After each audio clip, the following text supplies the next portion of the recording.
자, 송공손 인사. 안녕하세요. 안녕하세요. 위클립의 문희정입니다. 이학범입니다. 자, 오늘은 반려동물 세금 관련 얘기를 좀 해볼 텐데요. 우리가 흔히 반려동물 보유세라고 이야기를 하죠. 네. 아우, 또 논란이 되고 있어요. 맞습니다. 정부가 동물보호법에 따라서 5년에 한 번씩 동물복지 5개년 종합계획을 수립을 해서 시행을 해야 됩니다. 네. 현재 2020-2024 동물복지 종합계획이 지금 진행 중이죠. 내년부터 이제 제3차 동물복지 5개년 종합계획, 그러니까 2025-2029 동물복지 종합계획을 수립해서 시행을 해야 되는데요. 이 계획에 반려동물 보유세에 대한 내용이 들어갈 수 있다라는 보도가 나오면서 다시 네. 한번 이슈화 됐습니다. 저 사실 이 뉴스 보자마자 아, 이거 위클립에서 한번 말씀을 좀 드려야 되겠다라는 생각을 네. 했는데 다시 한번 이슈가 됐다고 표현을 하셨거든요. 네. 왜냐하면은 그 반려동물 보유세 논란이 이번이 처음이 아닙니다. 2020-2024 동물복지 종합계획에 2022년에 반려동물 보유세 또는 부담금, 동물복지 기금 도입 등을 검토한다. 이런 내용이 담겨 있었고요. 실제로 2022년 당시 정황근 장관이 반려동물 보유세 연구 용역을 시사하면서 큰 관심을 모았죠. 저희가 위클립의 311회에서도 이 내용을 소개를 했었고 네. 당시에 찬반 설문조사도 있었습니다. 2022년 8월부터 9월에 진행했던 설문조사인데 그때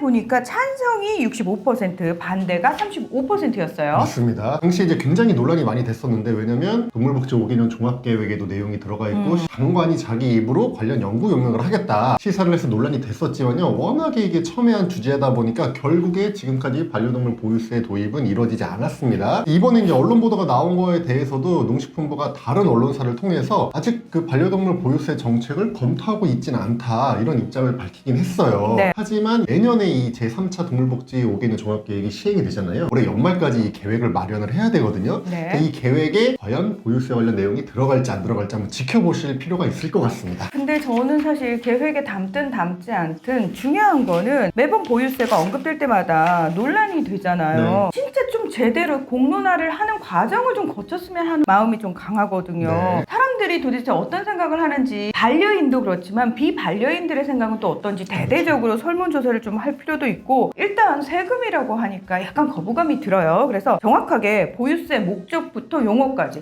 이런 것도 꼼꼼하게 좀 따져보는 시간이 반드시 필요합니다. 맞습니다. 그 과거에 논란이 됐을 때도 보유세라고 하지 말고 반려동물 돌봄 비용이라고 용어를 뭐 바꾸자 아니면은 반려동물 세금을 도입하는 걸 계기로 해서 우리 사람의 건강보험처럼 이제 공보험, 반려동물 건강보험을 한번 만들어 보자 뭐 이런 얘기도 있었고요. 네. 아니면 동물등록제를 지금 반려견 보호자들을 대상으로 시행하고 있잖아요. 그렇죠. 지금은 한번 동물등록하면 이제 죽을 때까지 더 이상 뭐 할 게 없습니다. 그런데 동물등록을 정기적으로 갱신을 하면서 그때 갱신 비용을 내도록 해서 동물등록제의 실효성도 높이고 이 갱신 비용을 가지고 재원을 확보하자 뭐 이런 의견들도 있었어요. 2년 만에 다시 한번 또 설문조사를 데일리벳 홈페이지에서 진행을 합니다. 네. 그 사이에 어떻게 여론이 바뀌었는지도 확인해보고 싶어가지고요. 그래서 관심 있는 분들은 저희 댓글에 링크를 남겨놓을 테니까 설문조사에 참여해 주시고 의견도 남겨주시길 바랍니다. 이 반려동물 보유세와 관련된 얘기가 나올 때마다 매번 사실 논란이 되니까 이쪽에 있는 사람으로서 마음이 좀 불편해요. 무슨 올림픽도 아니고 무조건 만들자 이게 아니잖아요. 그럼 만들기 전에 정책을 시행하기 전에 도대체 사람들의 생각은 어떤지